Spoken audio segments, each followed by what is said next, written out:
Hello everyone, it's Evange, and today I'm going to show you a really easy technique for an iron-on applique with raw edges. It's using a product called Heat Bond.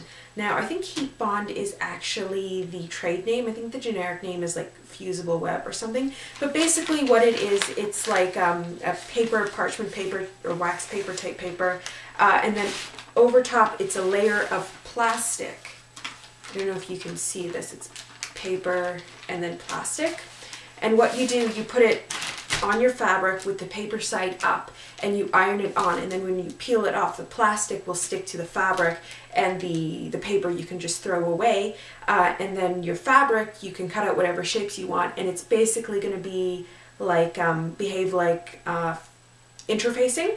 Iron-on interfacing, where you can iron it to something and then it'll stick and stay in place.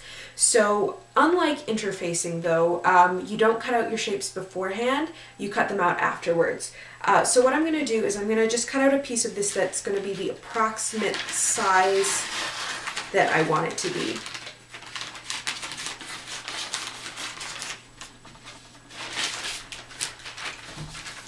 Okay, and then take your fabric. I'm using a fat quarter. I've got nice green for St. Patrick's Day, and I'm going to, eventually it's going to be a 4-leaf clover applique on a little kind of purse thing. So I've got my fabric, I'm putting the interfacing, the Heat Bond on with the paper side up, the plasticky side down, to the wrong side of the fabric, and then the right side of the fabric is down, and I'm just going to iron that with no steam. Some people use steam for this kind of thing, but I find that steam kind of, especially if you have a Teflon ironing board, the steam just kind of bounces back and makes like air pockets between the fabric and the plasticky part. Oh, I guess the steam is on anyway. That should be off. Okay, so I'm going to give this a second to cool, and then I'm going to pull it off.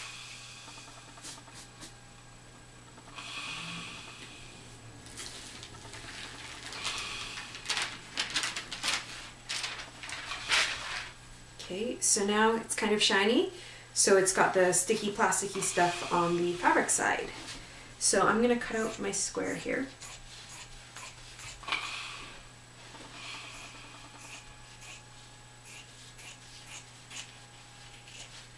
Didn't do a very good job, but whatever. Okay, so once you got it ironed on, then you cut out your shape. So I'm going to do a 4-leaf clover, so I'm going to fold this in quarters.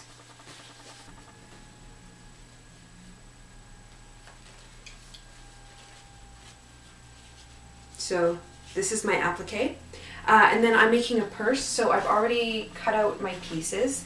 It's just going to be not really a tote, not really a messenger bag, kind of just a really simple bag. So I've cut out some rectangles of fabric, and I've hemmed the top, and I've added a buttonhole to this one. And so what I'm going to do next is just kind of place this on where I want it to be.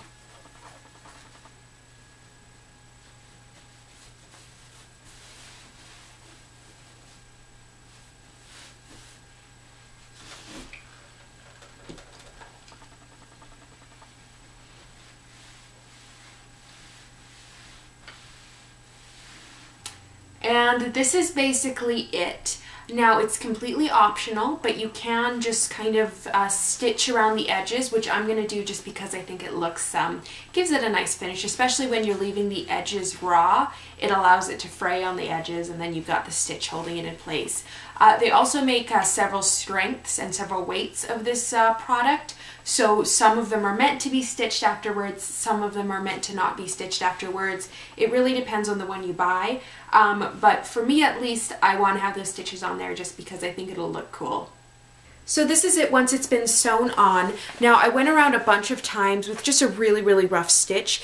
It is really difficult to maneuver around a shape like this and have it be like perfect. But I think one of the styles right now is to not be perfect, but go around a bunch of times, so in the end it averages out. And look, here's on the back. It looks pretty good on the back. Yeah, so that's that. I'm just going to now assemble the rest of my bag. Ta-da! So this is the finished bag. Now this tutorial really was more about the applique than the bag. If you want to know how to make a simple bag like this, I suggest you check out my sewing tutorial. I think it's just called like sewing tutorial tote bag, something like that. But it's really simple, just a rectangle of fabric, hem allowances, seam allowances, and then some sort of strap. A trick I have for making bags that look a cajillion times more awesome is to buy like these clips and D-rings and then use that, and it makes it look like more professionally-ish. Yeah, just I think it makes it look really good, and it's a step that's really, really easy. And usually when I make a bag like this, I use it until it gets dirty a week and a half later, and then I just cut these out and reuse them. So yeah, this is the tutorial. Thank you for watching, and if you are Irish, I hope you have a very happy St. Patrick's Day, and I guess even if you're not Irish. For the record, I'm not Irish.